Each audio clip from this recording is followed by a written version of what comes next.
In the dying heat of Dust Creek, Arizona, a pregnant woman stumbles from a stagecoach wearing a dress that once cost more than most men earned in a year. Now it's torn, stained, and telling a story the townspeople don't want to hear. They see what they expect to see: trouble, shame, someone else's problem. Shop doors close, eyes turn away. Even the preacher crosses the street. But Eli Boone, a ranch hand with more patches than original cloth on his coat, sees something different. He sees a woman who needs water, shade, and simple human kindness. What he doesn't see is that Clara Penrose carries more than a child. She carries the weight of a railroad fortune and enemies who will kill to control both her legacy and her baby's future. But what happens when the most powerful men in the territory discover that their missing heiress is hiding in the hills with a cowboy who has nothing left to lose? Before we jump back in, tell us where you're tuning in from. And if this story touches you, make sure you're subscribed, because tomorrow I've saved something extra special for you. The August sun had been cruel to Dust Creek for 3 years running. What used to be a bustling way station for the Territorial Railroad had withered into something that barely deserved the name of town. Main Street stretched like a broken spine, between buildings that leaned on each other for support, their paint peeling like old scabs. The general store's sign hung by a single chain, creaking in the desert wind that carried more dust than hope. Eli Boone had been watching that sign swing for the better part of an hour, sitting on the steps of Murphy's Feed and Grain, where he'd been waiting since dawn. His stomach complained quietly. Breakfast had been black coffee and yesterday's biscuit, same as most mornings. The silver pocket watch in his vest had stopped working 2 months ago, but he kept it anyway. It had been his father's, and his father's fathers before that, engraved with words worn smooth by generations of calloused thumbs. Time spent in service of others is never wasted. The stagecoach dust was still settling when Eli first laid eyes on her. She emerged from the coach like a ghost stepping out of a dream, or perhaps a nightmare. Her dress, despite its current condition, spoke of a world Eli had only glimpsed in the illustrated papers that sometimes made their way through town. Silk and velvet, he reckoned, though now it was torn at the shoulder and stained with travel and something that might have been tears. She stood in the middle of Main Street, one hand pressed to the small of her back, the other cradling her swollen belly. Her dark hair had escaped whatever elaborate arrangement it had once held, falling in waves around a face that was pale despite the desert sun. She looked around with eyes that seemed to be searching for something or someone who wasn't there. Eli watched the town's reaction with a familiar mixture of disappointment and resignation. Mrs. Henderson, who ran the boarding house, took one look at the woman's condition and her disheveled state, then pulled her curtains shut with a decisive snap. Old Pete, who spent most days whittling on the porch of the saloon, suddenly found his boots fascinating. Even Preacher Williams, who'd been sweeping the front steps of his little chapel, gathered his robes and disappeared inside. The woman swayed on her feet, and Eli was moving before he'd made a conscious decision to do so. His boots kicked up small clouds as he crossed the street, fishing in his pocket for the handkerchief his mother had embroidered before consumption took her 10 years past. "Ma'am," he said, his voice gentle as he could make it, "you look like you could use some shade and maybe a drink of water." She turned toward him, and Eli felt something shift in his chest. Her eyes were the color of winter sky just before snow, and they held depths he couldn't fathom. There was fear there, certainly, but also a kind of weary dignity that reminded him of his mother in her final days. "You're very kind," she said, and her voice carried the cadence of education, of drawing, rooms and proper tea services. "I don't wish to impose." Eli almost smiled at that. When was the last time anyone in Dust Creek had worried about imposing? "No imposition, ma'am. There's a bench in front of the general store that catches some shade this time of day, and I believe I can spare a nickel for some of Mrs. Chen's soup. The woman, though Eli suspected she was hardly more than a girl, beneath that composed exterior, studied his face with an intensity that made him suddenly conscious of his patched shirt and worn boots. Whatever she saw there seemed to satisfy her, because she nodded slowly. "I would be grateful for both," she said. As they walked the short distance to the bench, Eli noticed things. The way she moved carefully, like someone accustomed to being. Watched the fact that she carried no luggage, nothing but a small cloth bag clutched in white-knuckled fingers. The way her eyes tracked movement, always aware of who might be approaching. "I'm Eli Boone," he said, once she was settled in the shade. "Work for McMurphy out at the Triple Bar Ranch when there's work to be had." "Clara," she replied after a moment's hesitation. "Clara Smith." Even Eli, who'd never been accused of being overly clever, could tell that wasn't her real name. But a man learned early in territory country that sometimes folks had reasons for keeping their histories close, and it wasn't his place to pry. "Mrs. Chen's soup came in a tin bowl with a chunk of bread that was only slightly stale." Clara ate with the careful politeness of someone who'd been taught proper manners, but Eli could see the hunger beneath the restraint. When had she last eaten? "A proper meal? You traveling far?" he asked, settling onto the bench beside her with enough distance to be respectful. "I hope not much farther," she said, then winced as she shifted position.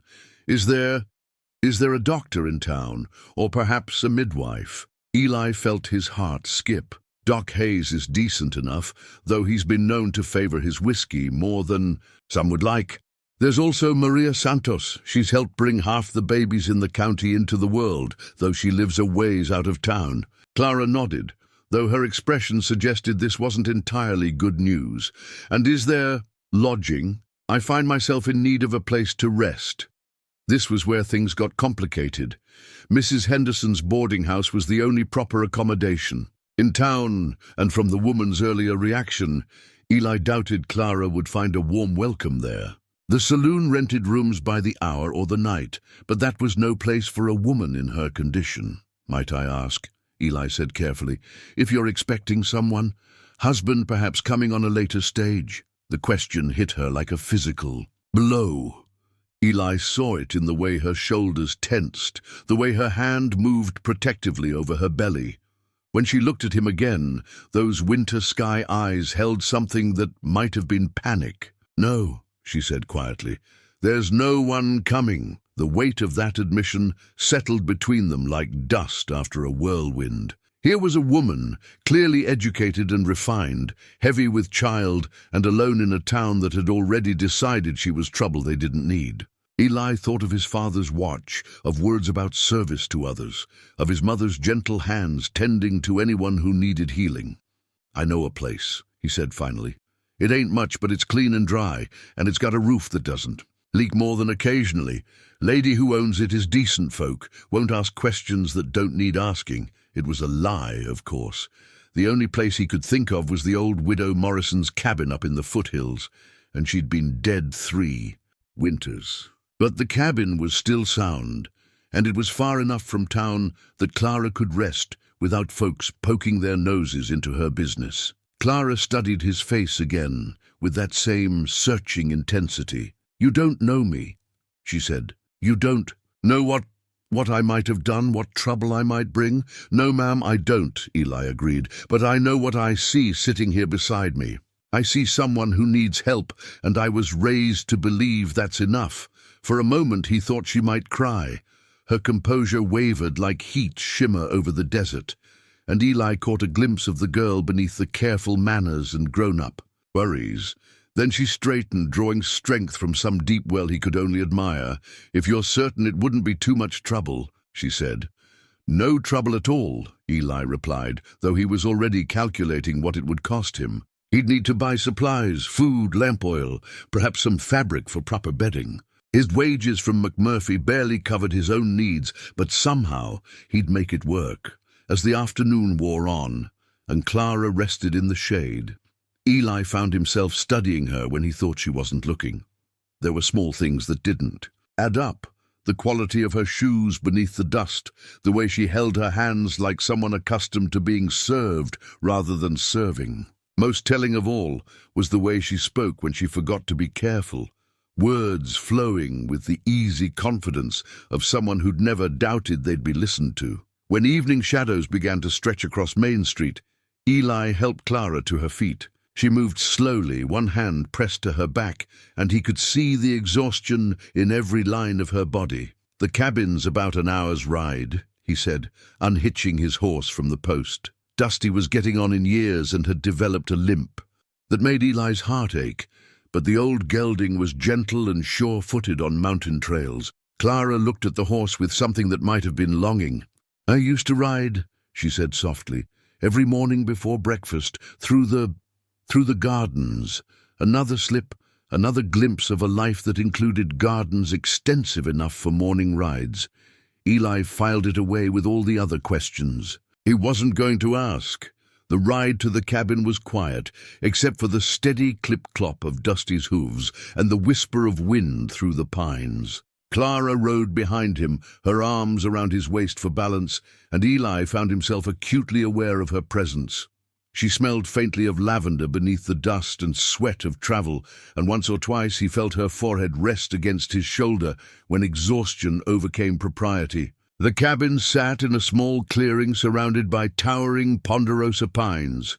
It wasn't much to look at. One room with a stone fireplace, a loft for sleeping, and a small porch that faced east toward the morning sun. But the roof was sound, the walls were tight, and there was a good well just 20 yards from the front door. "It's perfect," Clara breathed as Eli helped her down from the horse.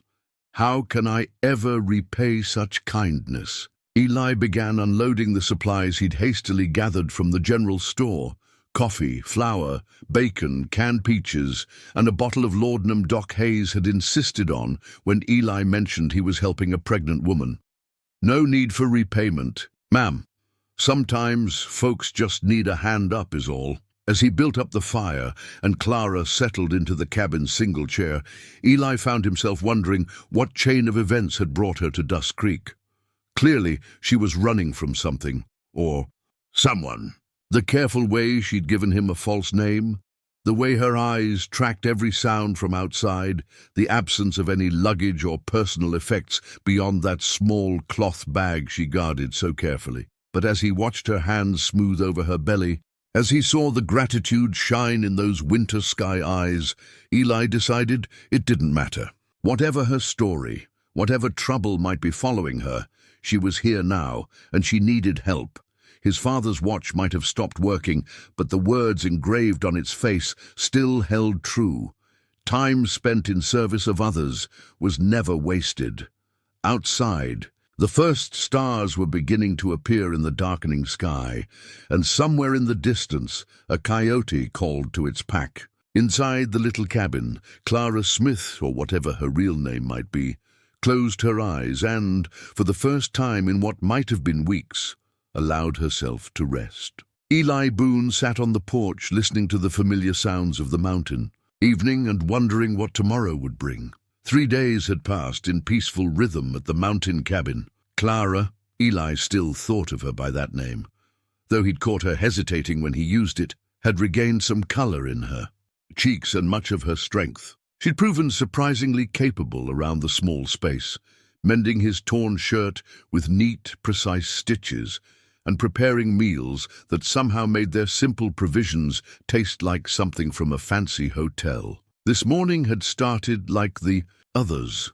Eli rose before dawn to tend to Dusty and check the snares he'd set for rabbits. Clara was awake when he returned, already dressed and braiding her long hair with movements so practiced they seemed unconscious. They shared coffee and yesterday's biscuits in comfortable silence, watching the sun paint the mountain peaks gold through the cabin's single window. But as the morning wore on, something changed. Clara grew restless, rising from her chair to pace the small confines of the cabin, one hand pressed to her lower back. Eli noticed the way she paused occasionally, her breathing shallow, her free hand gripping whatever surface was nearest. "Maybe you should rest," he suggested gently. You've been doing too much. Clara shook her head, though sweat beaded on her forehead despite the morning coolness.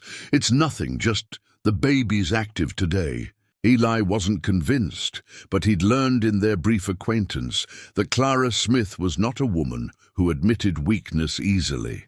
Instead, he busied himself checking their supplies and planning the trip to town he'd need to make soon.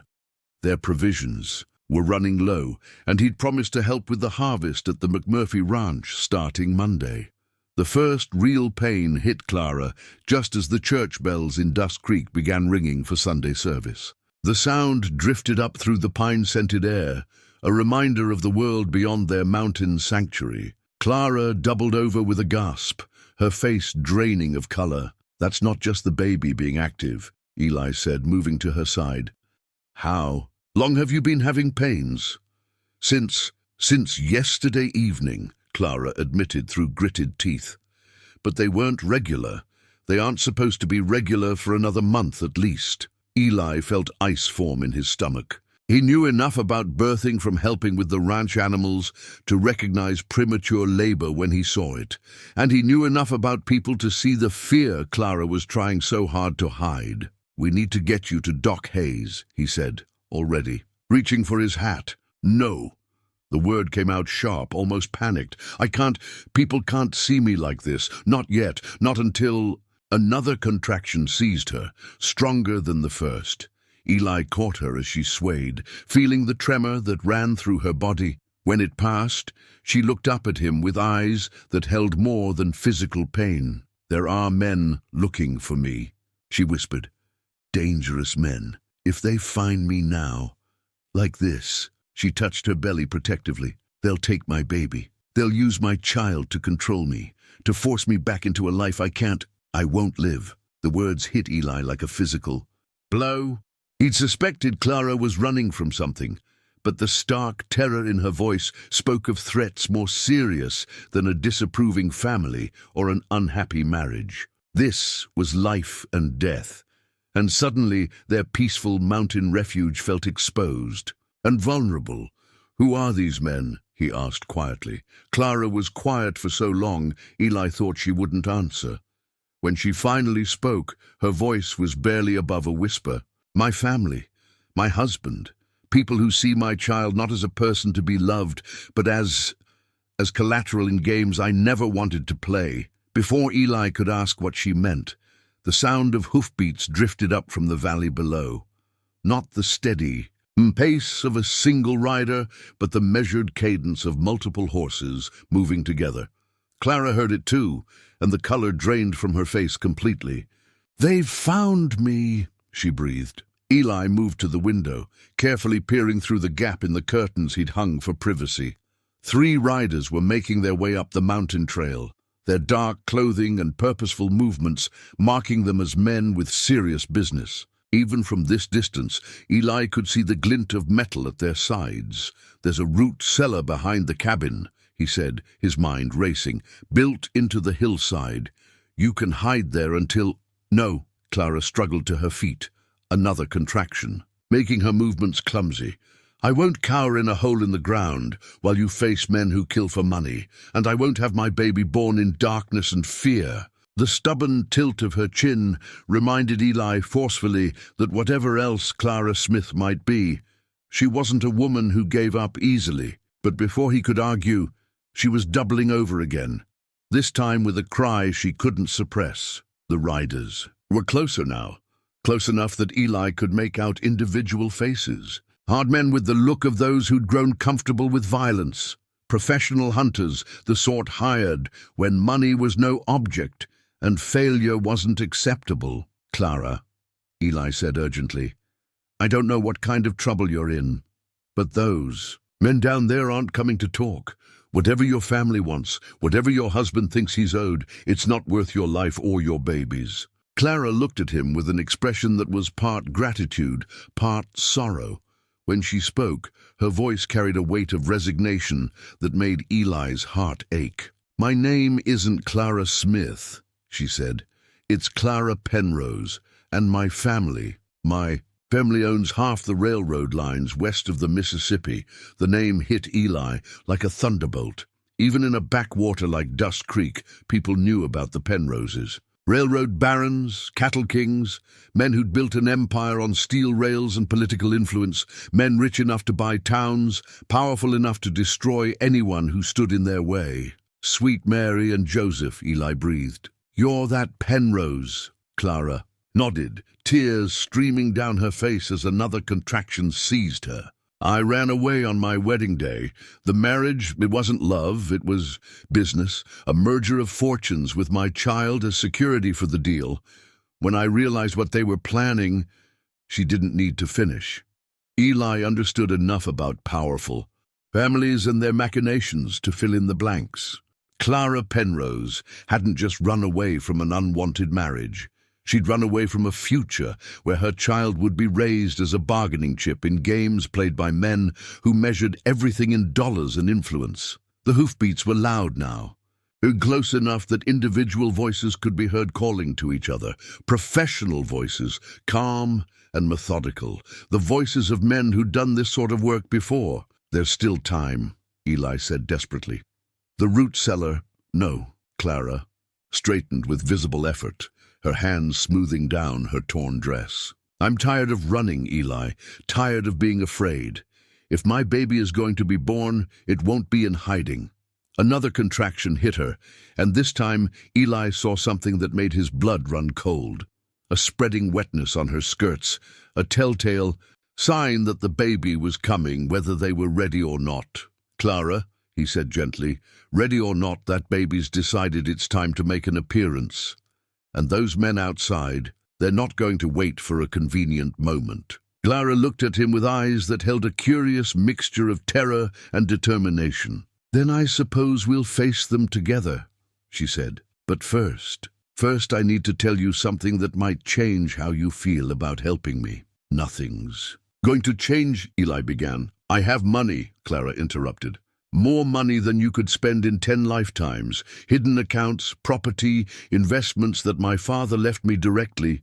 If we get through this, if my baby survives, I can give you anything you want. A ranch of your own, a new life somewhere, far from here, enough gold to make you one of the richest men in the territory. Eli stared at her, understanding dawning like sunrise over the mountains. She was offering him a fortune, trying to buy his continued protection with promises of wealth beyond his wildest dreams.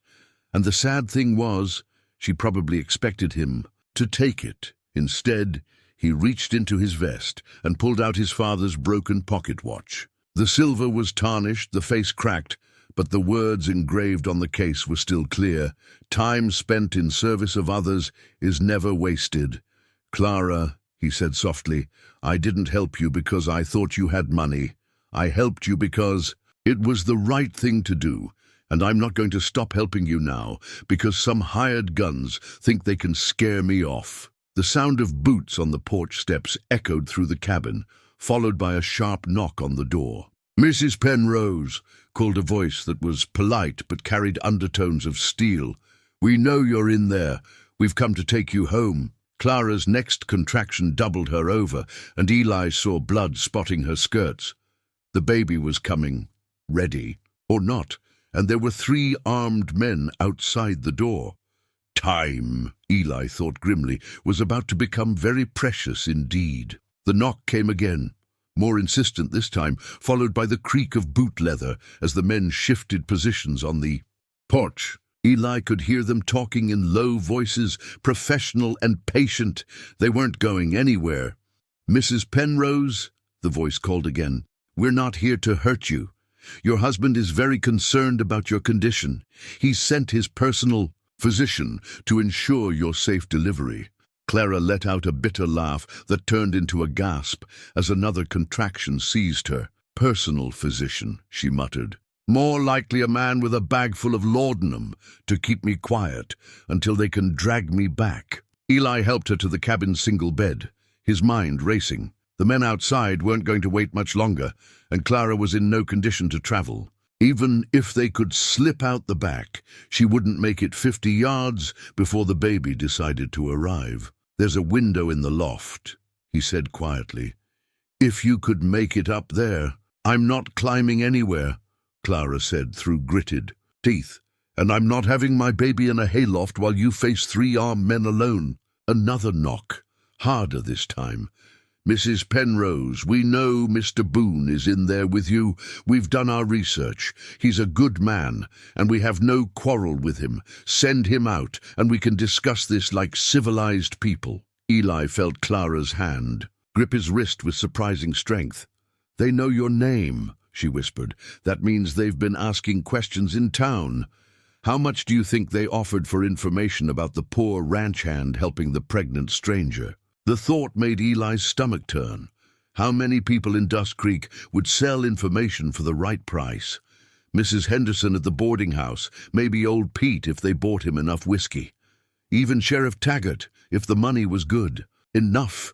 But then he thought of Doc Hayes, who'd given him the laudanum without questions, of Mrs. Chen, who'd ladled extra soup into Clara's bowl without being asked.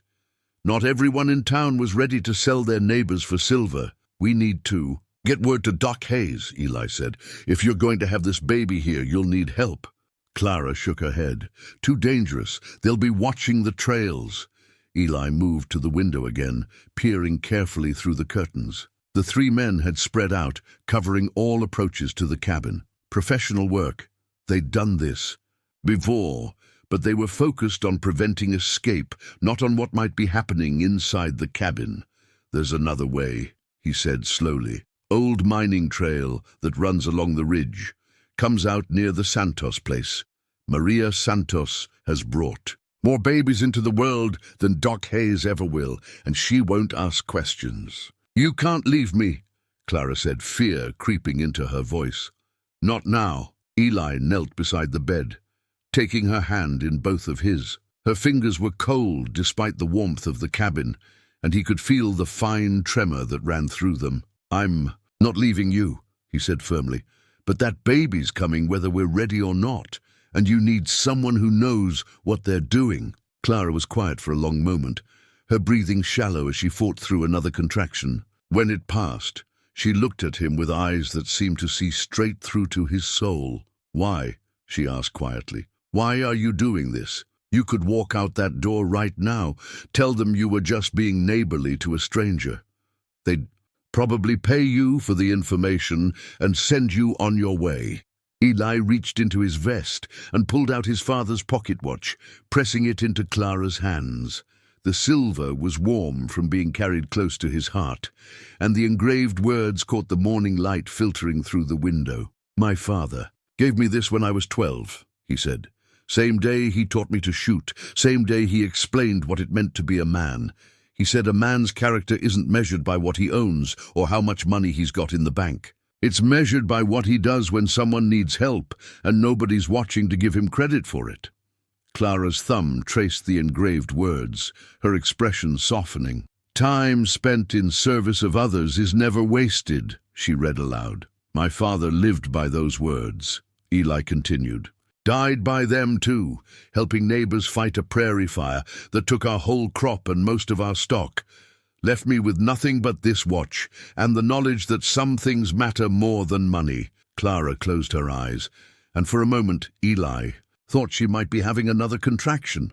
But when she opened them again, they were bright with unshed tears. "I've never known anyone like you," she said softly. "In my world, everything has a price. Every kindness comes with strings attached. Every favor expects something in return. I don't know how to accept help that doesn't cost me something." Before Eli could respond, the voice outside grew sharper. "Mrs. Penrose, we're running. Out of patience. Open the door, or we'll open it for you." Clara's grip tightened on the watch. "Go," she said. "Get Maria Santos. I'll manage until you get back." Eli hesitated. Leaving Clara alone with 3 armed men outside felt like the worst kind of betrayal. But the alternative, trying to deliver a baby with no experience and no proper supplies, could be worse. "There's a rifle under the bed," he said. "Old Spencer. Repeater. Hasn't been fired in years, but it should still work if you need it. Clara nodded, though they both knew she was in no condition to use a weapon effectively. How long? Hour, maybe 2. Maria's place is rough going, but I know the trails. Another contraction hit Clara, stronger than the others, and Eli saw her bite her lip hard enough to draw blood. The baby was coming, and it wasn't going to wait for convenient timing. Eli, Clara said when the pain passed, if something happens, if they take me before you get back, promise me you'll find a way to tell my story. Promise me people will. Know that I tried to choose love over duty, that I wanted my child to grow up free. The weight of her words settled on Eli's shoulders like a mountain. She was asking him to bear witness, to carry the truth of her choices into a world that might never hear it otherwise. Nothing's going to happen, he said firmly. You're going to have that baby, and you're going to raise him or her to know the difference between right and wrong. And when they're old enough to understand, you're going to tell them about the day they decided to come into the world in a mountain cabin, surrounded by people who cared more about doing right than doing easy. Clara smiled then, the first genuine smile Eli had seen from her since that day on Main Street. It transformed her face, erasing the lines of worry and fear, revealing the girl she must have been before wealth and duty and dangerous games changed everything. Promise me something else, she said. Promise me that whatever happens, you won't blame yourself. You've given me more kindness in 3 days than I received in 20 years of privilege. That has to count for something. Eli squeezed her hand once more, then moved toward the back of the cabin, where a loose board provided access to the root cellar and the hidden trail beyond. It counts for everything, he said. And then he was gone, slipping into the morning shadows like smoke, carrying with him the weight of promises and the desperate hope that Maria Santos would be home when he needed her most. The mining trail proved more treacherous than Eli remembered. Years of disuse had left it overgrown with scrub oak and manzanita, and rock slides had obliterated whole sections. More than once, he had to backtrack and find alternate routes. Precious minutes ticking away while Clara faced her ordeal alone. Dusty picked his way, carefully along the narrow ledges, the old horse seeming to understand the urgency even if he couldn't match the speed Eli desperately needed. Every few minutes the sound of voices would drift up from the valley below, the hired men calling to each other, coordinating their watch. Professional and patient, they could afford to wait. The Santos homestead sat in a sheltered valley on the far side of the ridge, a modest collection of adobe buildings surrounded by carefully tended gardens. Smoke rose from the kitchen chimney, and Eli felt his first spark of hope since leaving the cabin. Maria was home. He found her in the herb garden behind the main house, gathering stems of what looked like chamomile and lavender. Maria Santos was a woman of perhaps 50 years, with silver threading through her black hair and hands that spoke of a lifetime spent in service to others. She looked up as Dusty's hooves clattered into the yard, taking in Eli's wild appearance and obvious urgency with the quick assessment of someone accustomed to medical emergencies. "Eli Boone," she said calmly, continuing to gather herbs. "You look like you've seen a ghost. What brings you over the mountains so early on a Sunday morning?" "Miss Maria, I need your help. There's a woman, she's having her baby too early, and there are men." Eli struggled to find words that would convey the urgency without revealing too much of Clara's identity.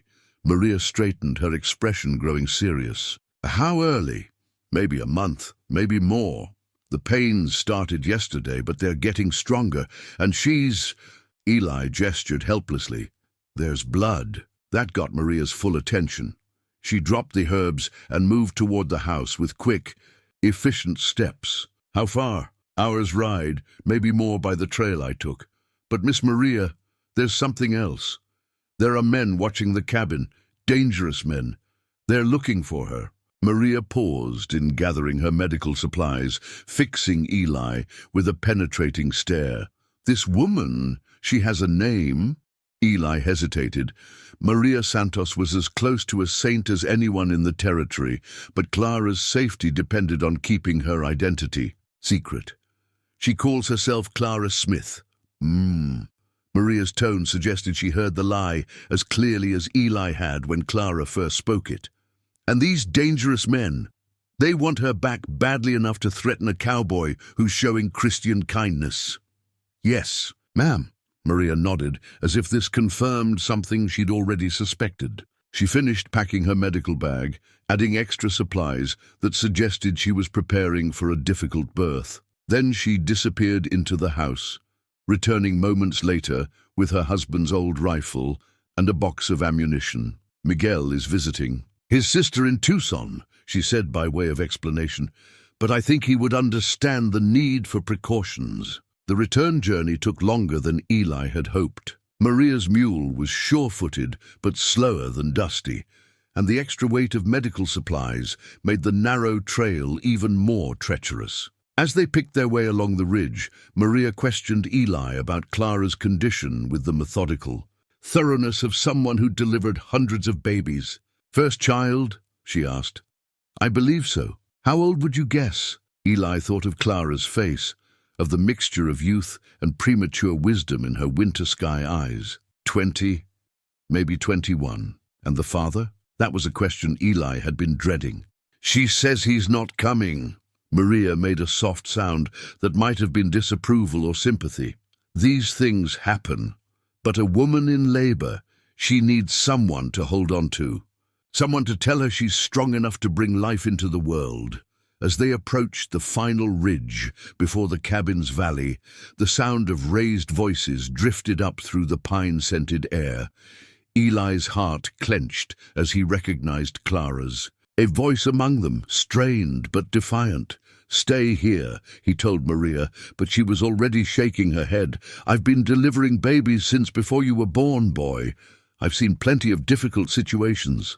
Besides," she patted the rifle balanced across her saddle, "I know how to handle men who think they can intimidate women."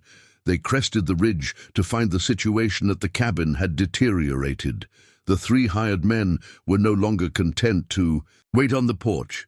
One stood at the front door, speaking in urgent tones to someone inside. The other 2 had moved to flank the building, covering the windows and the back entrance Eli had used to escape. "Mrs. Penrose," the man at the door was saying, "your condition requires immediate medical attention.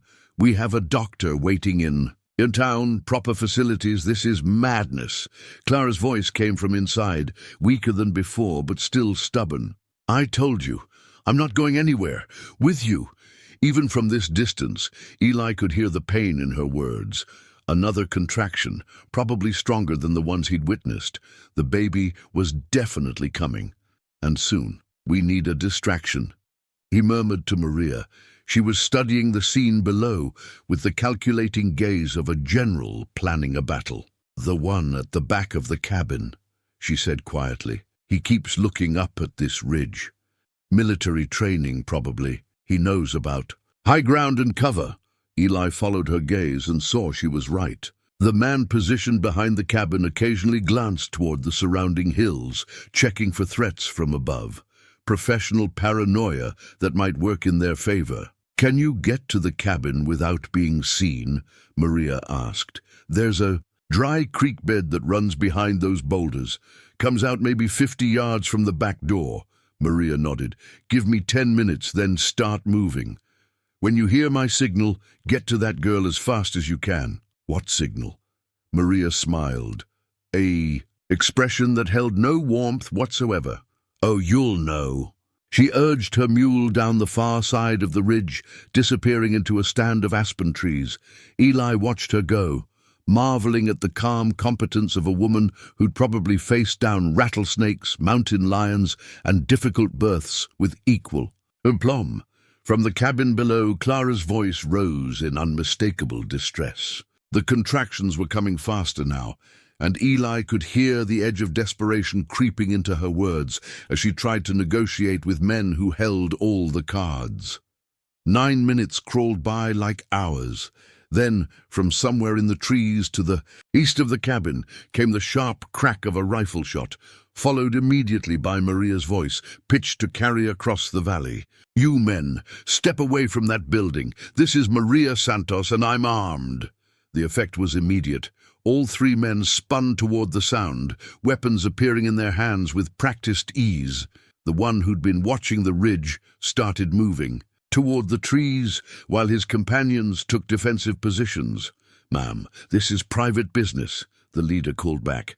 "We'd advise you to move along." "Private business?" Maria's voice carried outrage and authority in equal measure.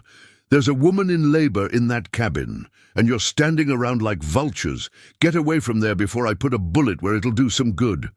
Another rifle shot. This one close enough to one of the men that he actually dove for cover.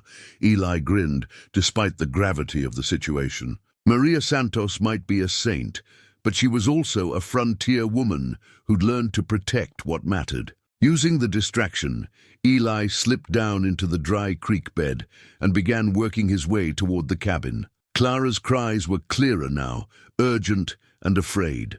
Whatever was happening inside, it was happening fast. He reached the back of the cabin just as another contraction seized Clara, and her scream cut through the morning air like a blade. Time was running out, and Eli knew that when he stepped through that door, everything would change. His father's watch was with Clara now, its engraved promise a bridge between them even when they were apart. Time spent in service of others was never wasted. It was time to keep that promise. Eli slipped through the back door of the cabin to find Clara gripping the bedpost with white knuckles, her face pale and slick with sweat. She looked up as he entered, relief flooding her features despite the pain that was clearly overwhelming her. I thought they'd taken you," she gasped between contractions.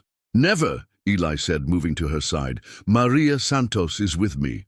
She's keeping those men busy while we—" Another contraction cut him off, and this time Clara's cry was different, urgent, primal, the sound of a body preparing to bring life into the world, whether the circumstances were ready or not. When it passed, she looked at him with eyes that held a new kind of fear. "Something's wrong," she whispered. "It feels different, too fast, too intense." Eli had helped with enough difficult births on the ranch to recognize the signs. The baby was coming quickly, possibly too quickly for safety. They needed Maria, and they needed her soon. "Hold on," he said, squeezing Clara's hand. "Maria's the best midwife in 3 counties. She'll know what to do." Outside, the sound of Maria's voice carried clearly across the valley, still keeping the hired men at bay with a combination of rifle shots and frontier invective that would have made a cavalry sergeant proud. But Eli could hear frustration creeping into the men's responses. Professional patience only went so far when an old woman with a rifle was making them look foolish. Clara gripped his hand suddenly, her fingers finding the chain around his neck where he usually wore his father's watch. I left it with you, remember? For strength." She nodded, then reached with trembling fingers to where the watch lay on the bedside table. Even in her current state, she handled it carefully, reverently, understanding somehow that it represented more than just an old timepiece. "Tell me about him," she said, her voice tight with pain but determined. "Your father. Tell me about the man who raised someone like you." Eli settled beside her on the bed, one hand supporting her back as another contraction built. It seemed important to Clara, this need for distraction, for connection to something larger than her immediate suffering. "He was a quiet man," Eli began, his voice steady despite the chaos outside. "Never said more words than necessary, but every one of them meant something. He'd been a soldier in the war, came west afterward looking for peace, found it on a little spread near the Colorado border." Clara listened intently, using his words as an anchor against the pain. "What did he look like?" "Tall, like me. Hands that could gentle a spooked horse or build a barn that would stand through any storm. He had this way of looking at people, not judging, just seeing them for who they really were." Another contraction seized Clara, stronger than before, and Eli felt her nails dig into his palm. When it passed, she was breathing hard, but she still wanted to hear more. "He sounds wonderful," she managed. I wish my child could have known him." "Maybe not directly," Eli said carefully, "but children learn what they see. If your baby grows up around people who believe in doing right, in helping others, that's its own kind of inheritance." Clara's laugh was breathless but genuine. "Better than the inheritance I'm supposed to leave." She paused, studying his face with that same searching intensity he'd noticed before. "You really don't know, do you? You don't understand what being a Penrose means." Before Eli could ask what she meant, the sound of approaching footsteps on the front porch ended their moment of quiet. One of the hired men was testing the door, probably growing tired of Maria's delaying tactics. "Mrs. Penrose," came the voice through the door, more urgent now. "We can hear you're in distress. Let us help. The longer you wait, the more dangerous this becomes for both you and the child." Clara's grip on Eli's hand tightened. "They're not wrong," she whispered. "If something goes wrong here, if the baby—" She couldn't finish the thought. Eli moved to the window, peering carefully through the curtains. Maria had repositioned herself in the rocks above the cabin, and her strategic placement was keeping two of the men pinned down. But the third was at the front door, and his patience was clearly wearing thin. "There has to be another way," Eli muttered. "There is." Clara's voice was quiet, but determined. "Let them take me back. Once the baby's born safely, once I know my child is healthy, then I can figure out how to escape again." "No." Eli turned from the window, his expression fierce. "You said it yourself. They want to use your baby as leverage. The moment you're back under their control, you'll never get another chance to choose your own path." Clara was quiet for a long moment, her hand resting on her swollen belly. When she spoke again, her voice carried a weight of revelation that made Eli's breath catch. "There's something I haven't told you," she said. "Something that changes everything."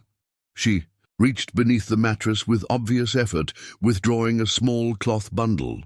Inside, wrapped carefully in silk, was a leather-bound journal and what looked like official documents bearing elaborate seals. "My father's papers," she explained, seeing Eli's confusion. "Legal documents that I borrowed before I ran away. They prove that everything my family has built, everything they claim as rightfully theirs, was stolen from people who couldn't fight back." Eli stared at the documents, understanding beginning to dawn. "That's why they want you back so badly.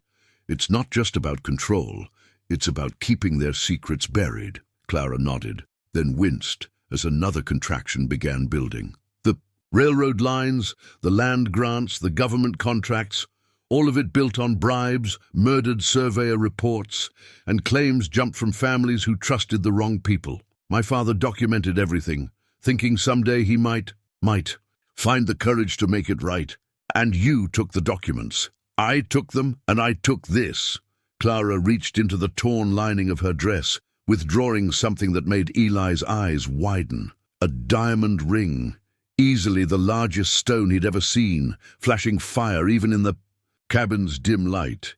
"My grandmother's ring," Clara explained, "worth more than most people see in a lifetime. I sewed it into my dress before I ran, thinking if I could just get far enough away, I could sell it and disappear completely." The implications hit Eli like a thunderbolt. Clara wasn't just running from an unwanted marriage or family. Pressure. She was carrying proof of crimes that could topple one of the most powerful families in the West, and she had the resources to start over anywhere in the world. "Why didn't you?" he asked quietly. "Why didn't you just disappear?" Clara's smile was sad but genuine. "Because running away doesn't fix anything. It just means someone else suffers in your place. All those families my family destroyed, all the people who lost everything to Penrose greed, they deserve justice, not just my escape."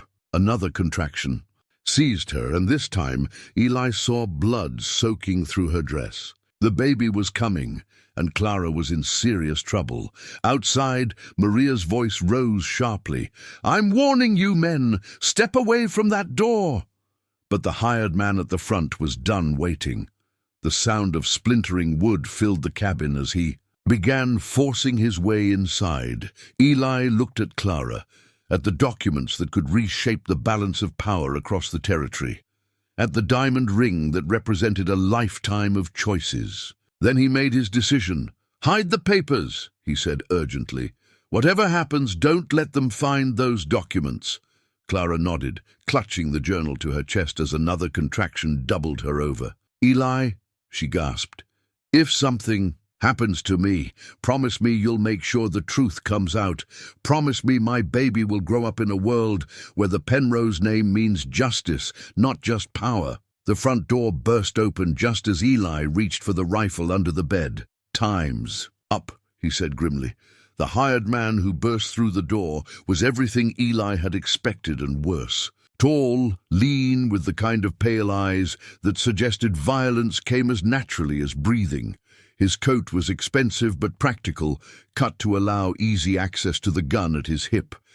He surveyed the scene in the cabin with professional assessment. Clara writhing in labor pains, Eli gripping the old Spencer rifle, the general chaos of a situation spiraling beyond anyone's control. "Mr. Boone," the man said calmly, as if they'd been introduced at a church social. "My name is Cartwright. I represent Mrs. Penrose's family interests. I'm going to need you to put down that rifle." "Can't do that," Eli replied, surprised by how steady his own voice sounded. "This lady's asked for my help, and I aim to provide." Cartwright nodded, as if he'd expected this response. "Admirable loyalty. But you're interfering in family business that's considerably more complicated than you understand." Another rifle shot cracked from outside, followed by Maria's voice raised in what sounded like Spanish profanity. Cartwright's expression tightened slightly. His men were supposed to be professionals, and an old woman with a rifle was making them look incompetent. "Your friend out there is making this more difficult than it needs to be," Cartwright said. "Mrs. Penrose requires immediate medical attention. We have facilities prepared in town, a real doctor, proper equipment for a difficult birth." Clara struggled to sit up straighter, her face pale but determined. "I've told you, I'm not going anywhere with you. My child will not be born into captivity." "Captivity?" Cartwright looked genuinely puzzled. "Mrs. Penrose, you're the wife of one of the most respected businessmen in the territory. Your child will inherit wealth and position most people can only dream of. How is that captivity?" "Because it comes with chains," Clara shot back, then doubled over as another contraction seized her. When she could speak again, her voice was fierce despite her obvious pain. "Because my child would be raised as a tool, a bargaining chip in games played by men who see people as property." Eli saw Cartwright's eyes narrow slightly at that. Professional patience, but underneath it, the hint of something harder. This man had dealt with difficult assignments before, and he had methods for handling resistance. "Mr. Boone," Cartwright said, his tone shifting subtly, "I wonder if you understand who you're protecting. Do you know what the Penrose name represents? The railroads that employ half the men in this territory, the cattle operations that feed the mining towns, the banks that extend credit to struggling ranchers?" Eli felt the weight of the implication. Cross the Penrose family, and a man could find himself unemployed, blacklisted, unable to get credit or work anywhere in the region. It was the kind of power that destroyed lives with a word. "I know she's a woman who needs help," Eli said simply. "That's enough for me." Cartwright studied him for a long moment, perhaps recognizing something in Eli's expression that suggested threats and bribes would be equally ineffective. When he spoke again, his voice carried a different kind of calculation. "Very well, let's discuss alternatives." He moved slowly to the cabin's single chair, careful to keep his hands visible. "Mrs. Penrose, your husband is prepared to be flexible regarding certain aspects of your marriage. Separate residences could be arranged, a generous allowance, considerable freedom to pursue your own interests." Clara laughed, a sound that held no humor whatsoever. "As long as my child remains accessible for family business purposes, as long as I never speak publicly about certain irregularities in Penrose operations." Something flickered in Cartwright's eyes at that. "I'm not certain what you mean by irregularities, don't you?" Clara reached beneath the mattress, her movements clumsy but determined. When her hand emerged, it held one of the documents Eli had seen earlier, official-looking papers with territorial seals. "Because I have documentation that suggests the Penrose family fortune was built on considerably more than shrewd business practices." Cartwright went very still. Outside, the sound of gunfire had stopped, replaced by urgent voices calling to each other. Maria was apparently repositioning, keeping the other two men guessing about her location and intentions. "Mrs. Penrose," Cartwright said carefully, "I think you may be overwrought. Childbirth is a stressful time, and sometimes women in your condition experience confusion about complex business matters." "Confusion?" Clara's voice rose dangerously. "Is that what you call documented proof of bribed territorial officials? Land seizures based on forged surveys? Government contracts secured through murdered competitors?" Eli felt his breath catch. He'd suspected the documents were significant, but this was bigger than family scandal. This was evidence of crimes that could bring down not just the Penrose empire, but half the territorial government. Cartwright's hand moved almost imperceptibly closer to his gun. "Those are very serious accusations, Mrs. Penrose, the kind that could ruin innocent people if they were ever repeated publicly." "Innocent people?" Clara struggled to her feet, using the bedpost for support. "Tell me about the Hernandez family, Mr. Cartwright, about how they lost 3 generations of ranch land because a Penrose surveyor filed false claims. Tell me about Samuel Morrison, who discovered irregularities in railroad construction contracts and died in a very convenient hunting accident." Each name hit Cartwright like a physical blow. Eli could see the man's composure cracking, the professional mask slipping to reveal something much more dangerous underneath. "You're playing a game you don't understand," Cartwright said quietly. "Those documents, if they even exist, represent matters of territorial security. They're not the concern of emotional young women. They're the concern of anyone who believes in justice," Clara replied. Then another contraction seized her, and she cried out despite her efforts to remain composed. Eli moved to support her, and in that moment of distraction, Cartwright's hand completed its journey to his gun. The weapon appeared with practiced speed, trained not on Eli but on Clara herself. "Enough," Cartwright said, his voice now carrying the full weight of his authority. "Mrs. Penrose, you'll come with us immediately. Mr. Boone, you'll lower that rifle and step away." But before anyone could move, a new voice cut through the tension from the doorway behind Cartwright. "I don't think so." Maria Santos stood in the entrance, her husband's rifle trained on Cartwright's back. Her face was calm, but her eyes held the kind of determination that had helped her survive 40 years on the frontier. "This woman is in labor," Maria said matter-of-factly. "She's not going anywhere until that baby is safely born. And if you think you can threaten her with a gun while she's bringing life into the world, you're about to learn how we handle such things in this territory." Cartwright's gun remained steady on Clara, but Eli could see the calculation in his eyes. Professional killers understood mathematics, 1 against 3, with 2 of them armed, in an isolated location where gunshots would bring no help for his side. "You're making a mistake," Cartwright said. "Both of you.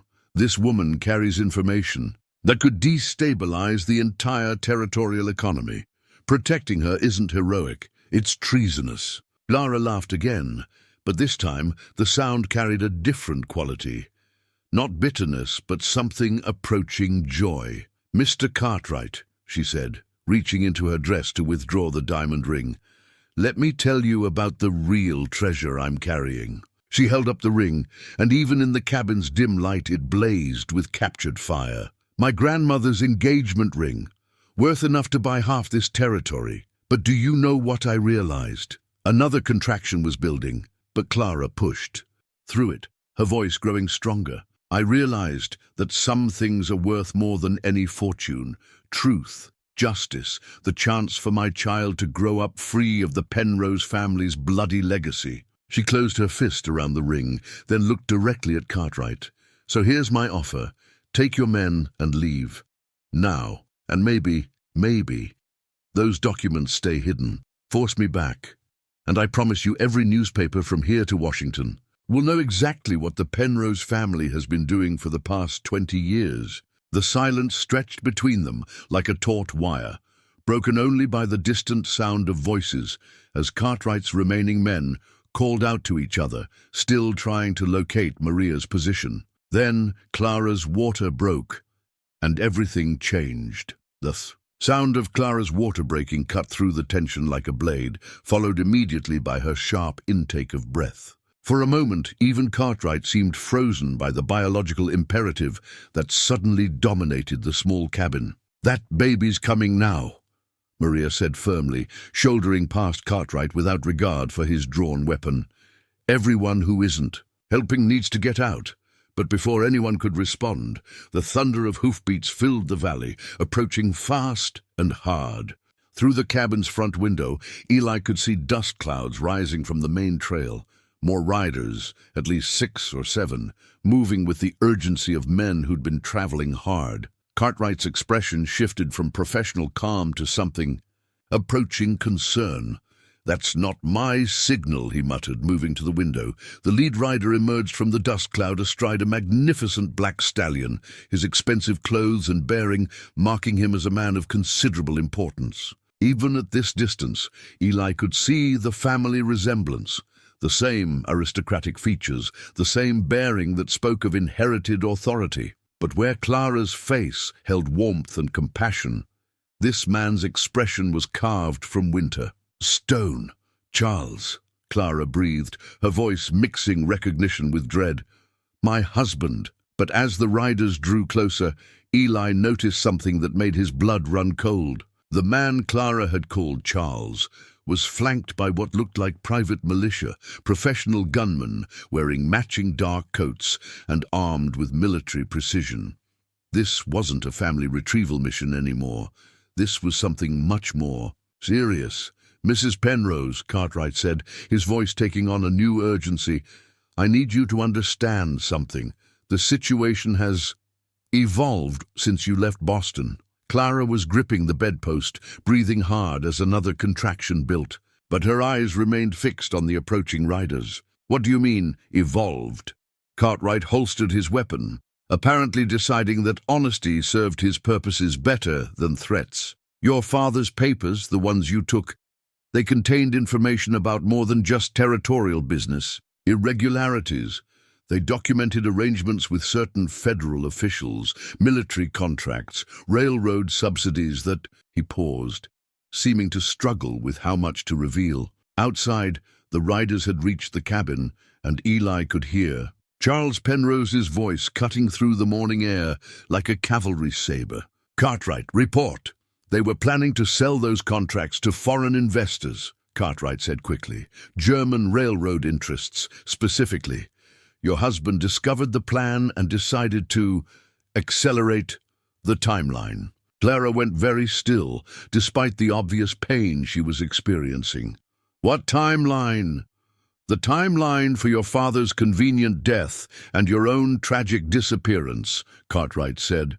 "With you gone and your father dead, Charles would inherit complete control of the Penrose Empire, including those very lucrative foreign contracts." The words hit the cabin like a thunderclap.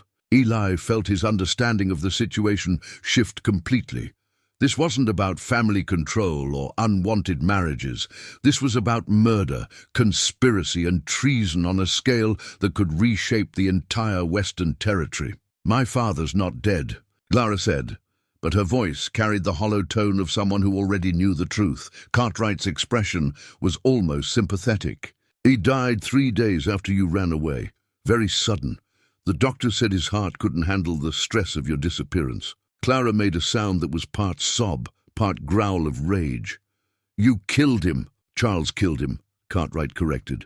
"I'm just a hired man who's beginning to wonder if I chose the wrong side of this particular conflict." The front door burst open again, and Charles Penrose strode into the cabin like a conquering general. He was younger than Eli had expected, perhaps 30, with the kind of aristocratic handsomeness that came from generations of careful breeding. But his eyes held a coldness that made Cartwright look warm by comparison. "Clara," he said, his voice carrying the tone of a man addressing a wayward child, "you've led us quite a chase. I hope you understand how much trouble you've caused." "I understand that you murdered my father," Clara replied, her voice steady despite the obvious pain racking her body. Charles smiled, an expression that held no warmth whatsoever. "Your father died of natural causes, witnessed by 3 physicians. Very tragic, very convenient, and very final." He moved further into the cabin, ignoring Eli and Maria as if they were furniture. When his eyes fell on Clara's swollen belly, his expression shifted to something that might have been satisfaction. "Good. The child appears healthy. That simplifies certain legal complications." "What legal complications?" Clara demanded.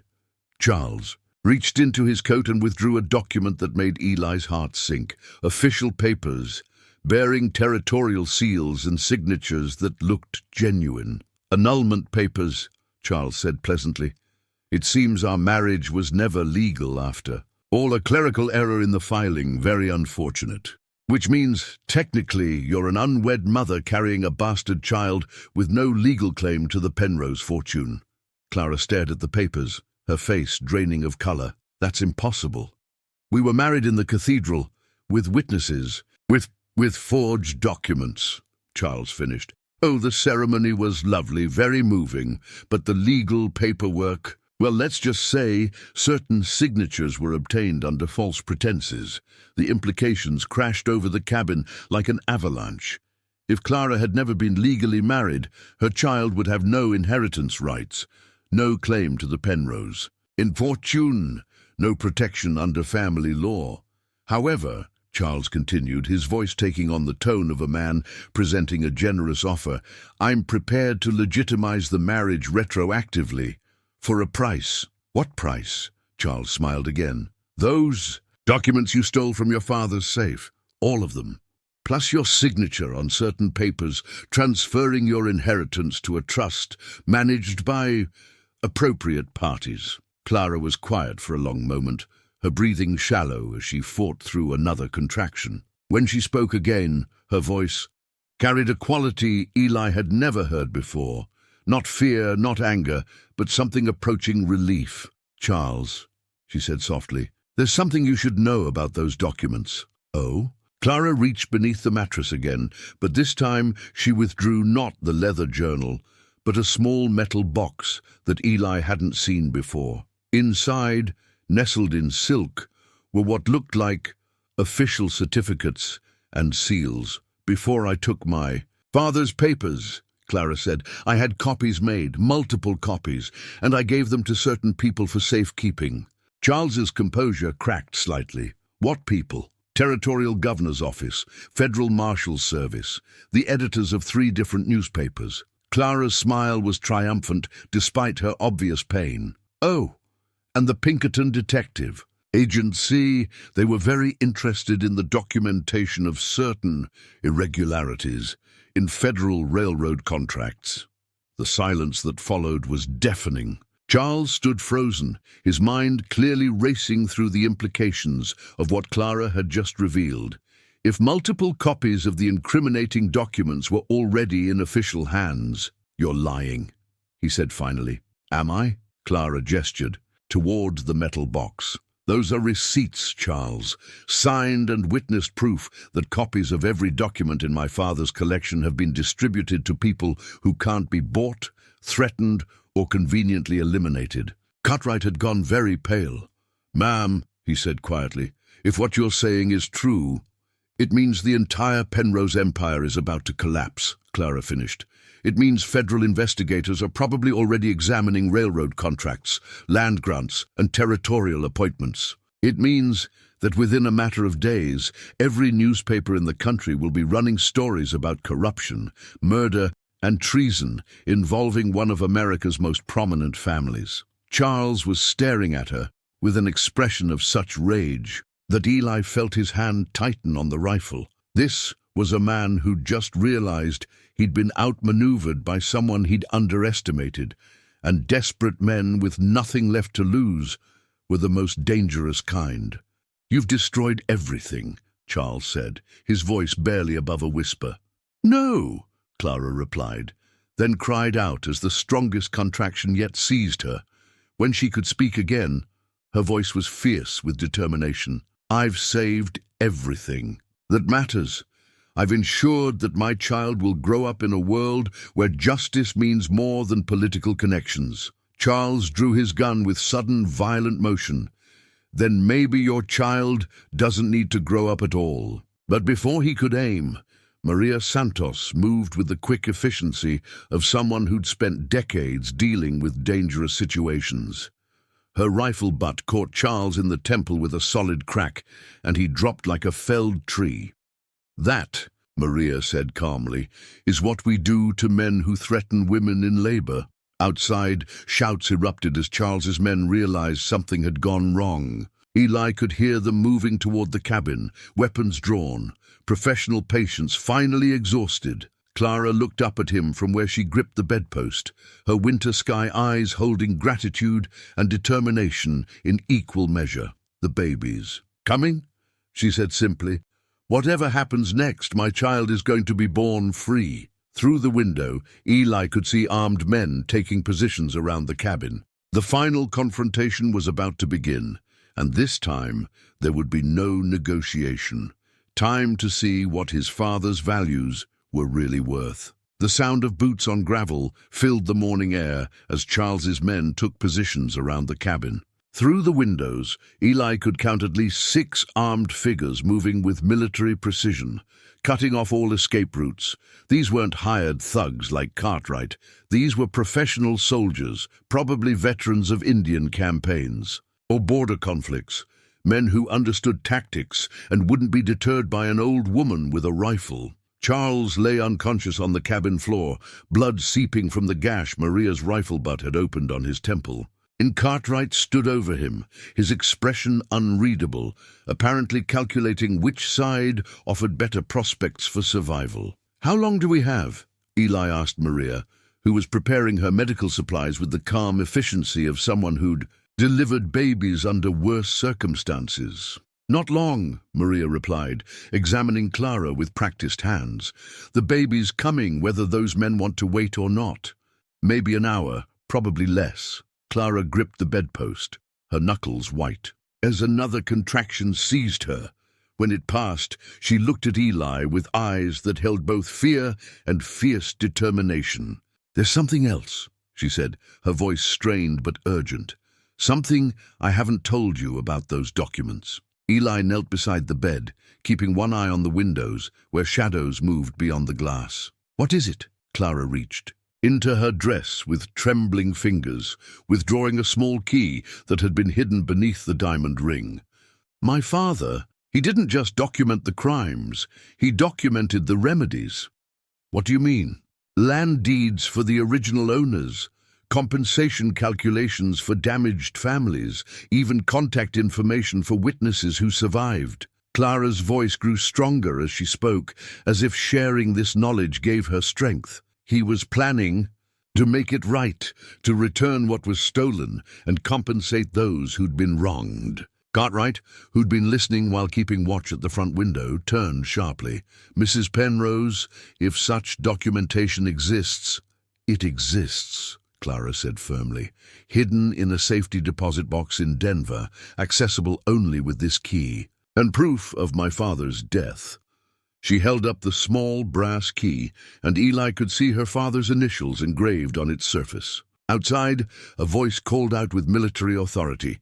"You in the cabin, we know Charles Penrose is inside. Send him out and we can discuss terms." Eli looked down at Charles's unconscious form, then back at Clara. "How long has he been planning? This? Months? Maybe years?" Clara's breathing was becoming more labored, but she pushed through her explanation. "The marriage was arranged to give him legal access to my inheritance. Once we were wed, he could claim my father's papers were community property. But when I ran, another contraction cut her off, stronger than any before. Maria moved quickly to Clara's side, her experienced hands assessing the situation with growing urgency. "The baby's crowning," Maria announced.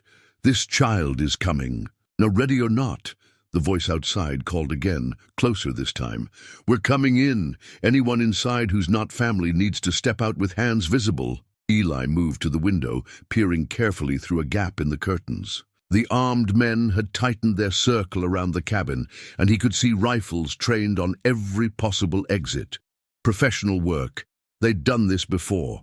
"They're not going to wait much longer," he said quietly. Cartwright surprised him by moving away from the front door, positioning himself where he could see both the windows and Charles's unconscious form. "Mr. Boone," he said carefully, "I think we need to discuss the situation." "What's to discuss?" "I'm a hired man," Cartwright said. "I work for whoever pays my wages. Charles Penrose hired me to retrieve his wife and ensure certain documents didn't become public. But," he gestured toward Charles's still form, "Charles Penrose appears to be temporarily incapacitated, which means technically I'm unemployed." Eli stared at him, understanding beginning to dawn.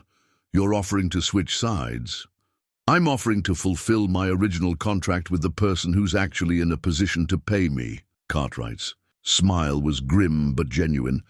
"Mrs. Penrose hired me first, technically, before Charles ever approached me. She just didn't know she was doing it." Clara looked up from her labored breathing, confusion clear in her expression. "What do you mean?" "Your father?" Cartwright explained. "3 months before he died, he contacted me through intermediaries. Said he needed protection for his daughter, that there were people in his own family who meant her harm. He paid me a substantial retainer and gave me specific instructions." The revelation hit the cabin like a thunderbolt. Clara's father had known about Charles's plans and had taken steps to protect her, even from beyond the grave. "He knew," Clara whispered. "He knew what Charles was planning." "He suspected enough to take precautions," Cartwright confirmed, "including detailed instructions about what to do if you ever needed to disappear completely. Safe houses, trusted contacts, even new identities prepared in advance." Outside, the sound of approaching footsteps suggested the armed men were losing. "Patience," a new voice called out, older and more authoritative than the first. "This is Colonel Morrison, Territorial Militia. We have this cabin surrounded. Anyone inside has 60 seconds to surrender peacefully." Eli felt his heart sink. Territorial militia meant official government authority, not just private gunmen. If Colonel Morrison was involved, it suggested the corruption reached even higher than Clara's documents had indicated. But then he noticed something that gave him hope. Through the back window, movement in the trees suggested they weren't completely alone. Dust clouds on the distant ridge indicated more riders approaching, and something about their formation suggested they weren't part of Charles's forces. "Maria," he said quietly, "did you send word to anyone before you came here?" Maria's hands never paused in their preparation for the baby's arrival, but she smiled grimly. "My husband may be visiting his sister, but his sister's sons are another matter entirely. Good boys, all of them, veterans of Apache campaigns, and they don't take kindly to outsiders threatening women in childbirth." As if summoned by her words, the distant crack of rifle fire echoed across the valley. Not close, but not far either. Somewhere on the trails leading to the cabin, other battles were being fought. Clara cried out as another contraction seized her, and this time Maria's expression grew urgent. "I can see the baby's head. Clara, you need to push with the next contraction." The timing was almost absurd.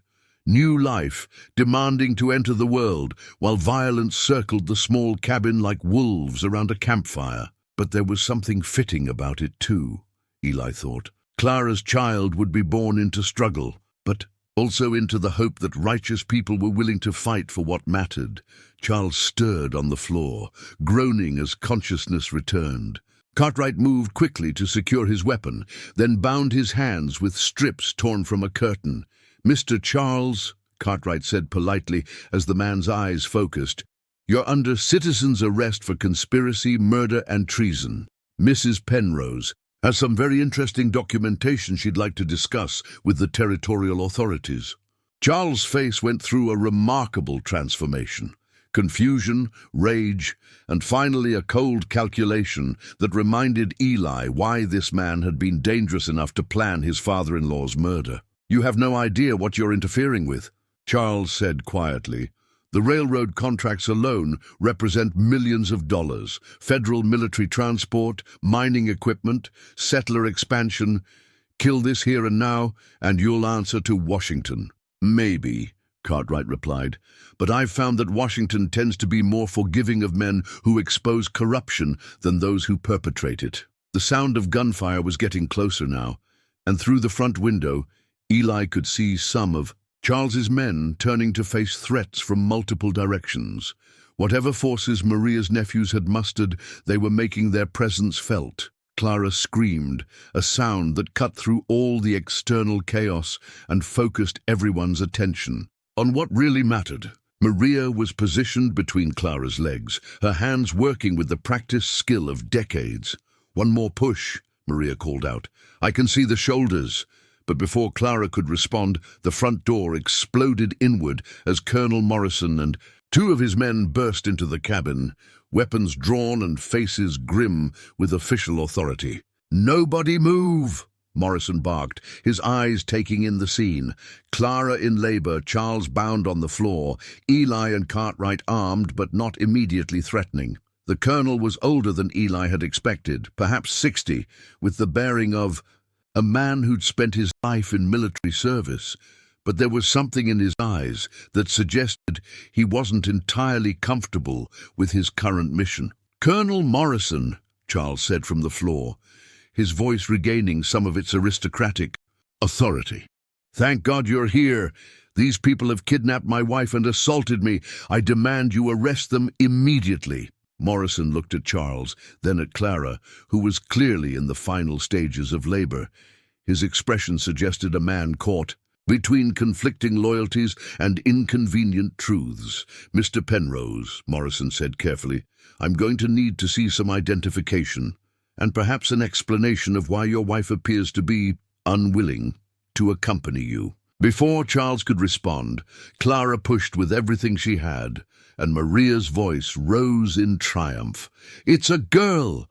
A beautiful, perfect little girl!" The sound of a baby's first cry filled the cabin, strong and clear and utterly indifferent to the armed standoff surrounding her entrance into the world.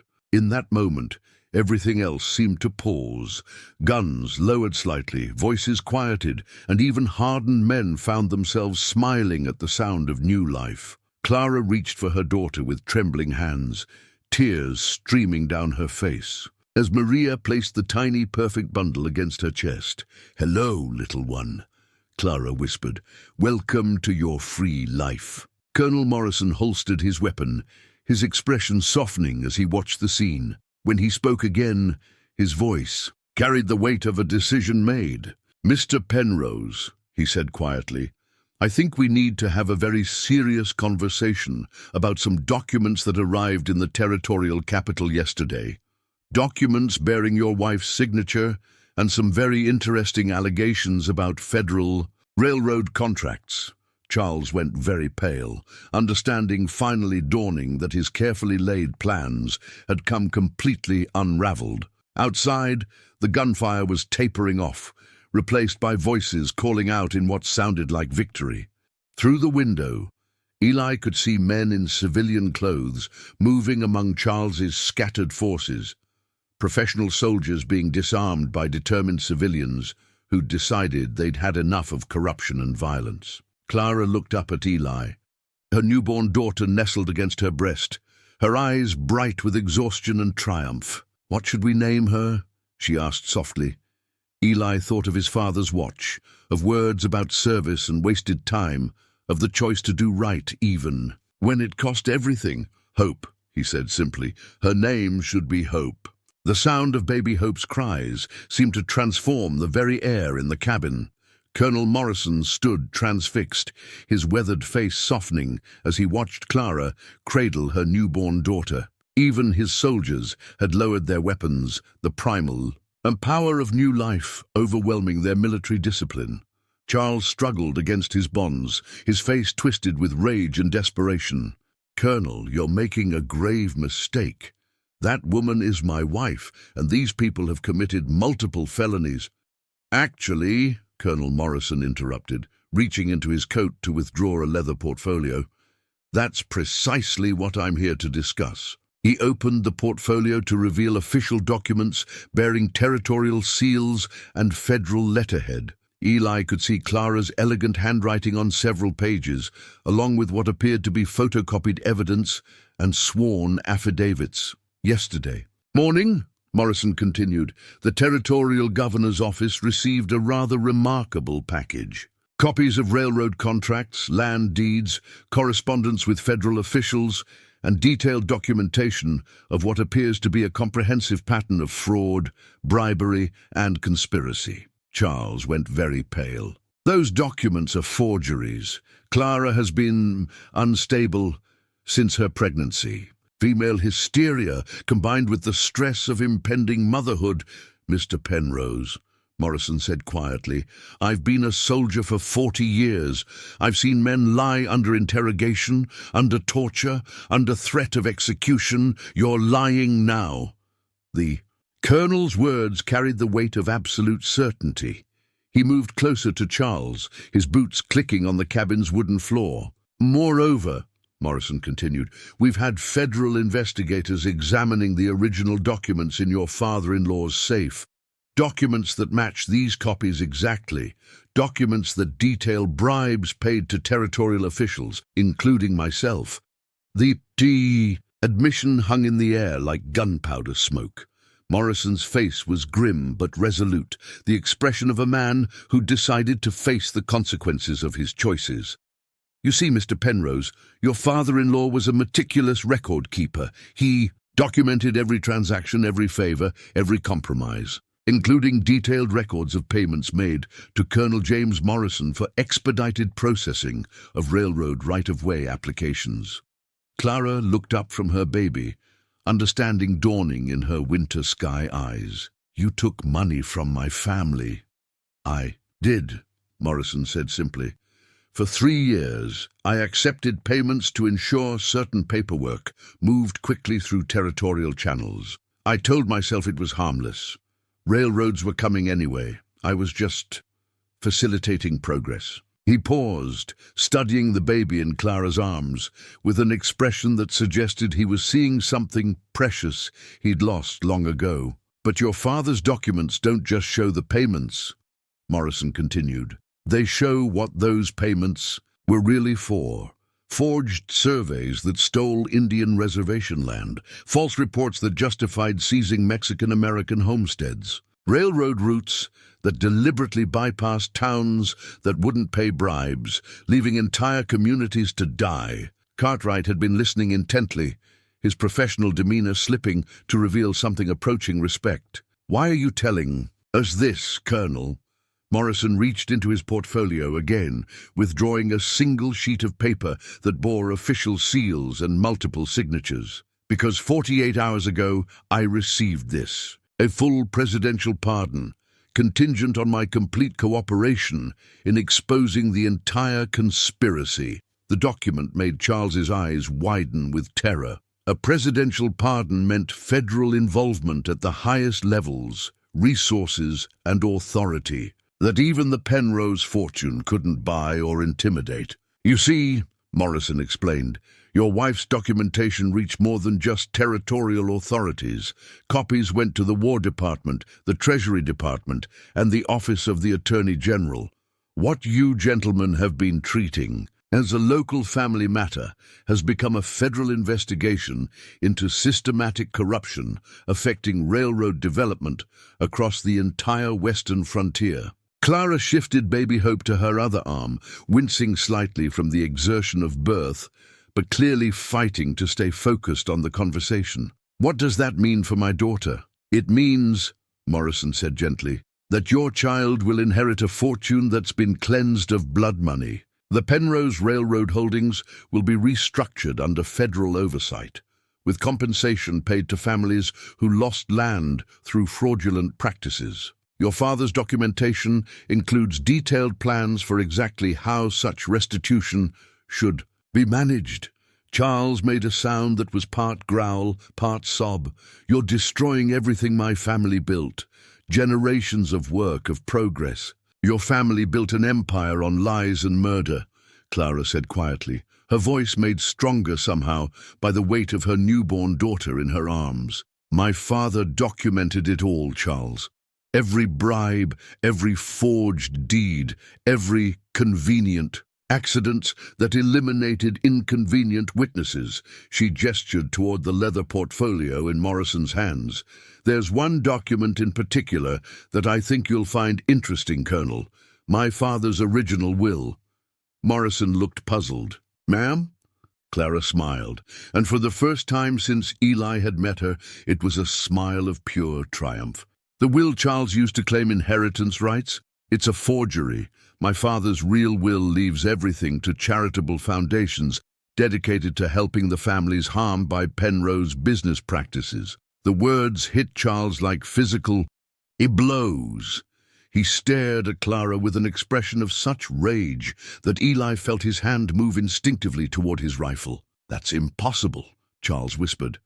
I watched him sign it. 3 witnesses, including his personal attorney who'd been accepting payments from you for months, Clara replied. Yes, I know about that too, just like I know about the life insurance policies you took out on both my father and me, just like I know about the plans to stage my tragic accident after the baby was born. Morrison was writing rapidly in a small notebook, documenting every revelation. Mrs. Penrose, these are extremely serious allegations. They're documented allegations, Clara corrected. Everything I'm telling you is supported by evidence in my father's files, including recordings. Charles went very still. What recordings? Clara's smile grew wider. Did you really think my father trusted you? He had recording equipment installed in his study 6 months ago. Every conversation, every meeting, every moment when you thought you were manipulating a grieving old man into signing away his conscience. The revelation hung between them like a sword. Charles Penrose, the sophisticated manipulator who'd planned murder and conspiracy on a massive scale, had been outmaneuvered by the man he'd killed and the daughter he'd underestimated. Outside, the sounds of conflict were fading, replaced by voices calling out in celebration. Through the window, Eli could see Maria's nephews gathering Charles's scattered forces, professional soldiers submitting to civilian authority with the resigned acceptance of men who recognized superior strategy. Baby Hope chose that moment to open her eyes for the first time, tiny features scrunching as she focused on her mother's face. Clara looked down at her daughter with an expression of pure love, then back at Charles with cold determination. Your empire is finished, she said simply. My daughter will inherit a name that means justice, not just power. Charles's response was cut short by the sound of approaching hoofbeats. More riders arriving, these bearing the official markings of federal marshals. The final reckoning had arrived. The federal marshals who rode into the valley wore the unmistakable bearing of men accustomed to handling serious crimes. Their leader, a tall man with graying temples and eyes like winter steel, dismounted with the fluid motion of someone equally comfortable in the saddle or the courtroom. Marshal Davidson, Colonel Morrison said, straightening to attention despite his civilian clothes. Thank you for coming so quickly. Davidson's gaze swept the cabin, taking in the scene with professional assessment. Clara holding her newborn daughter, Charles bound on the floor, Eli and Cartwright armed but non-threatening, Maria cleaning up from the delivery. When his eyes settled on Charles, they held the cold satisfaction of a hunter who'd finally cornered dangerous prey. Mr. Charles Penrose, Davidson said formally, you're under arrest for conspiracy to commit murder, mail fraud, bribery of federal officials, and treason against the United States of America. Charles struggled against his bonds, his aristocratic composure finally cracking completely. "This is preposterous. I demand to see my attorney. I demand—" "You'll have plenty of time to make demands from a federal prison cell," Davidson interrupted. He gestured to two of his men, who moved efficiently to secure Charles and prepare him for transport. But Charles wasn't finished. As the marshals lifted him to his feet, he fixed Clara with a stare that held pure venom. "You think you've won? You think destroying my family will somehow clean the blood from your father's hands?" Clara looked up from her baby, her expression serene despite the exhaustion of childbirth. "My father spent the last months of his life documenting his mistakes and planning to make amends. What did you spend them doing, Charles? Your father was a weak old man who lost his nerve." Charles spat. "Everything we built, everything we accomplished, he was ready to throw it all away for the sake of his conscience." "Everything you stole," Clara corrected quietly. "Everything you built on the graves of innocent families." Marshal Davidson was examining documents from his saddlebags, cross-referencing them with the papers Colonel Morrison had brought. "Mrs. Penrose," he said respectfully, "we have teams of federal investigators going through your father's records. The scope of this conspiracy extends far beyond what we initially suspected." He held up a thick folder bearing official seals. "Railroad contracts involving 3 territories, mineral rights spanning 4 states, land grants affecting dozens of native tribes. Your father's documentation suggests a coordinated effort to monopolize Western development through systematic corruption." Clara shifted baby Hope to her other arm, the infant having settled into peaceful sleep against her mother's chest. "How many families were affected?" "Hundreds, possibly thousands," Davidson replied. "Mexican-American ranchers whose land was seized through forged surveys, native tribes whose reservation boundaries were illegally altered, homesteaders who were driven off their claims by hired guns." The marshal's words painted a picture of suffering on a scale that took Eli's breath away. This wasn't just about the Penrose family's greed. It was about systematic oppression that had destroyed entire communities. "But there's good news," Davidson continued. "Your father's documentation includes detailed plans for restitution, land, deeds, compensation calculations, even contact information for surviving family members. With federal oversight, we can begin returning stolen property and providing financial compensation for damages." Charles laughed, a bitter sound that held no humor.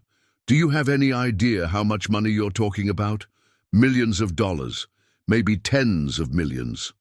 The territorial economy will collapse. The territorial economy built on theft and murder deserves to collapse," Clara said firmly. Then she looked at Marshal Davidson with new intensity.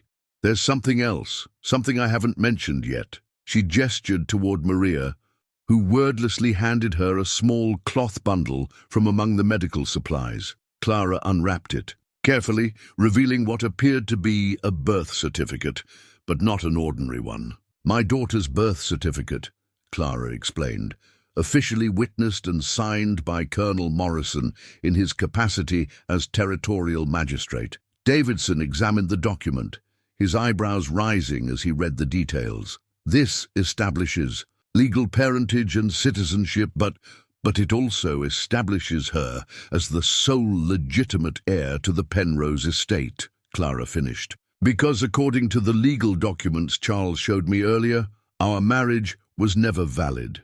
The implications crashed over the cabin like a mountain avalanche. If Clara had never been legally married to Charles, then baby Hope was indeed illegitimate. But that also meant Charles had no legal claim to the Penrose fortune through marriage. "The child inherits directly from her grandfather," Morrison said slowly, understanding dawning.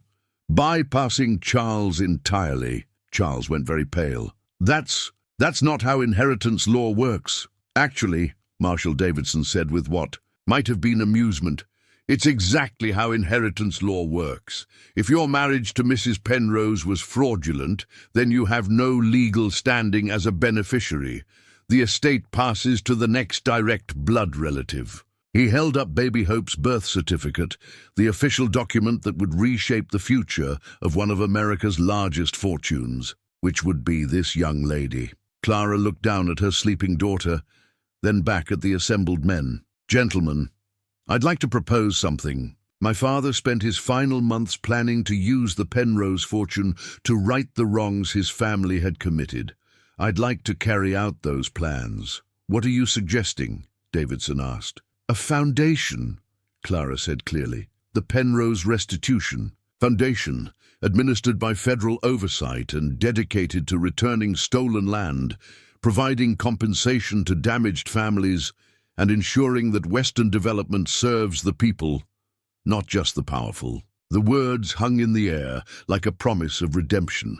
Here was a woman who just inherited one of the largest fortunes in America, and her first act was to give it away in service of justice. Eli felt his father's broken pocket watch where it lay on the bedside table, its engraved message more relevant than ever.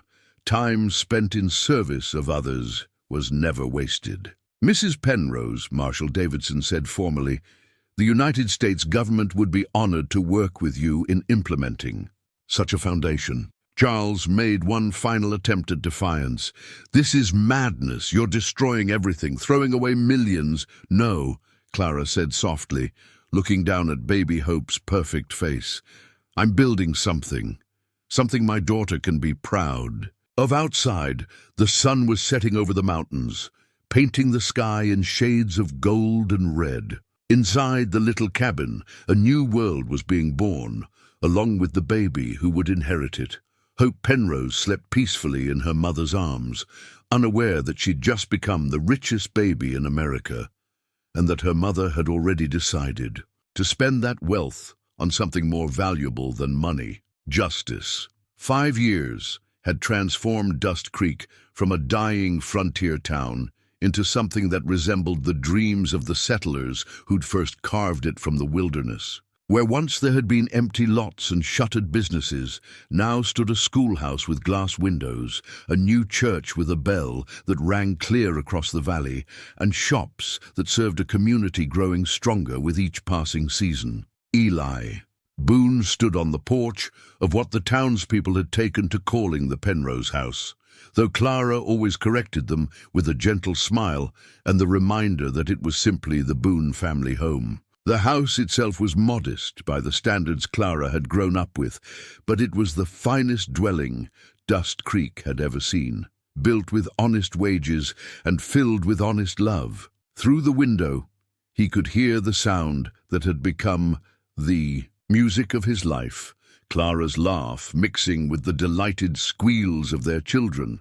Hope was 5 now, a bright, curious girl with her mother's winter sky eyes and her father's steady disposition. Baby Thomas, born 2 years after Hope, had inherited Clara's quick mind and Eli's stubborn streak in equal measure. The golden railroad spike that Clara kept on the mantelpiece caught the afternoon sunlight, its polished surface reflecting the warm glow of their family life. It had been a gift from the workers who'd helped rebuild the Penrose railroad lines under the new foundation's oversight.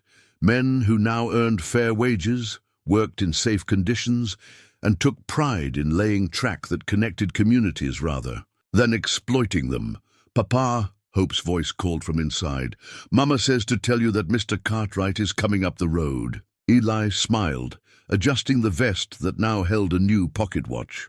Not his father's, which Clara had insisted should be preserved as a family heirloom, but a sturdy timepiece that kept perfect time and bore an inscription of his own choosing. Every moment matters when it's spent with love. Cartwright approached on horseback, his appearance much changed from the professional killer who'd once threatened Clara's life. 5 years of honest work as the Foundation's chief investigator had softened his hard edges, though his eyes still held the alertness of a man who'd seen too much violence to ever be completely at ease. "Eli," Cartwright said, dismounting with the careful movements of a man whose back reminded him daily of past adventures. "Clara inside?" "Kitchen," Eli replied. teaching Hope to make her grandmother's biscuits, though I suspect she's learning more about getting flour in her hair than actual cooking. They walked toward the house together, two men who'd found friendship in the most unlikely circumstances. Cartwright had proven invaluable in the Foundation's work, his knowledge of criminal networks and corrupt officials helping to identify and prosecute dozens of cases of land fraud and intimidation. Clara met them at the door, wiping flour from her hands on a kitchen towel. 5 years of happiness had filled out the hollows in her cheeks and added a glow to her complexion that spoke of a woman who'd found peace with her choices. Baby Thomas clung to her skirts, while Hope stood proudly beside a tray of slightly lopsided but undeniably delicious-smelling biscuits. "Mr. Cartwright," Hope announced, "look what I made." "Those are the finest biscuits I've ever seen," Cartwright said solemnly, accepting one with the gravity due such an important offering. "Your mother's taught you well." Clara studied Cartwright's expression, recognizing the signs of a man carrying significant news.